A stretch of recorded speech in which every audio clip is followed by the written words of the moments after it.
The studio lights of the View glowed warmly as the audience applauded. Dolly Parton stepped onto the stage with her signature smile, sparkling outfit and unmistakable grace. She waved gently, her presence filling the room with nostalgia, kindness, and Southern charm. The hosts welcomed her with polite enthusiasm. Joy Behar leaned forward, smiling, but her eyes carried a sharp curiosity. Dolly took her seat, folding her hands calmly in her lap. At first, the conversation flowed easily. Dolly spoke about her new music project, her charitable work, and her lifelong love for storytelling. The audience laughed when she cracked a joke about growing up with nothing but dreams and determination. But then the tone shifted. Joy tilted her head and said casually, "Dolly, some people say you stay neutral on social issues to protect your image. Don't you think silence can be harmful?" The room grew quieter. Dolly blinked once, still smiling. "Well, Joy," she said softly, "I've always believed in bringing people together, not pulling them apart." Joy didn't let go. "But don't you think that's avoiding responsibility?" A subtle tension crept into the air. The other hosts exchanged glances. Dolly adjusted her posture, her smile fading just a little. "I've spent my whole life helping people," Dolly replied. "I don't think kindness needs to shout." Joy raised an eyebrow. "Some would call that playing it safe," the audience murmured. Dolly's hands tightened slightly, though her voice remained calm. "I come from a place where people survive by loving one another," she said. "Not everything has to be a fight." Joy leaned back but added, "Not everyone has the luxury of staying above the fight." That's when the atmosphere changed completely. The warmth drained from the stage. Dolly's eyes no longer sparkled with humor.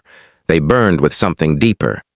And for the first time that morning, Dolly Parton stopped smiling. Dolly took a breath. A long one. The audience waited silent. "Joy," Dolly began slowly, "I've been poor. I've been hungry. I've watched my people get judged, mocked, and forgotten." Joy opened her mouth to respond. But Dolly raised her hand gently, not angrily but firmly. "Let me finish." The crowd erupted into applause. Dolly's voice grew stronger, steady but emotional. "I didn't build my life by screaming at people.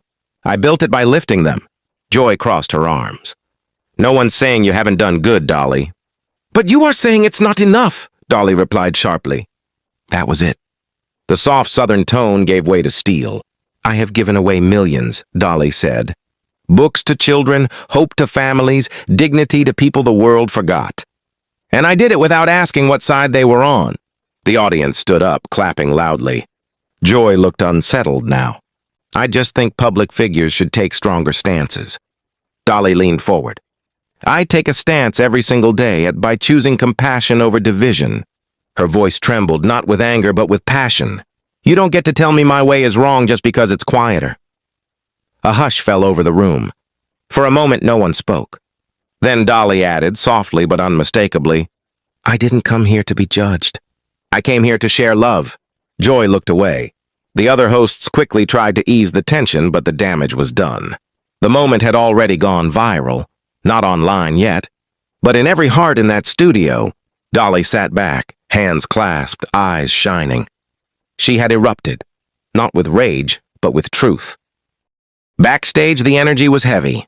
Producers whispered urgently. Phones buzzed. Staff members replayed clips, already predicting headlines. Dolly stood quietly in her dressing room, removing her jewelry. Her assistant asked softly, "Are you okay?" Dolly smiled, tired but peaceful. "I spoke my heart. That's all I can do." Outside, the audience reactions were overwhelming. Some cried. Others cheered. Many said they'd never seen Dolly Parton speak so fiercely. Meanwhile, Joy sat alone at her desk, staring at her notes.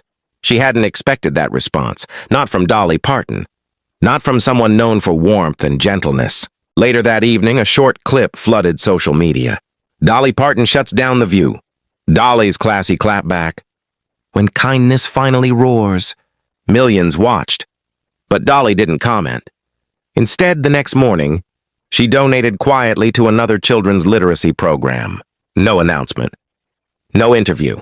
Because that was her way. In the end, the confrontation wasn't about politics. It was about respect, about different ways of fighting for good, about a woman who proved that softness doesn't mean weakness, And when Dolly Parton erupted, the world realized something powerful. Even the gentlest voices can shake the room when they finally decide to speak.